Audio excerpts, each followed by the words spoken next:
Understanding Medication Labels, a guide for English language learners. Hello, everyone. Today, we're diving into an essential topic for anyone navigating healthcare in English-speaking countries: medication labels. Understanding these labels can be crucial for your health and safety. So, let's break down what you need to know in simple terms. A medication label is a piece of paper or sticker on a medication package that provides important information about the medicine inside. It includes the drug's name, dosage instructions, expiration date, and potential side effects. Think of it as a mini guidebook for using your medications safely and effectively. The name of the medication. This could be the brand name or the generic name. The brand name is the name given by the pharmaceutical company, while the generic name is the chemical name of the drug. Dosage instructions.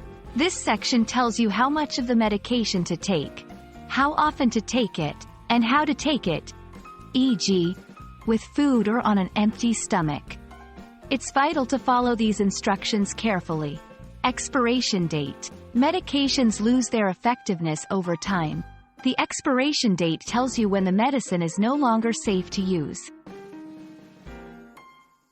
Side effects. Here, you'll find information about possible side effects. Knowing what to expect can help you manage any reactions you might have to the medication. Storage instructions. Some medications need to be stored in specific conditions, such as in the refrigerator or away from light. Proper storage helps keep the medication safe and effective. 1. Ask your pharmacist if anything is unclear. They're there to help. 2. Use a dictionary or translation app for any unfamiliar words. 3. Keep a record of all medications you're taking, including over-the-counter ones, to avoid interactions. 4. Check the label every time before taking the medication to ensure you're following the instructions correctly. That's all for today's guide on understanding medication labels. We hope this video has been helpful in making your healthcare journey a little easier. Remember, when in doubt, always consult a healthcare professional. Stay safe, and see you in our next video.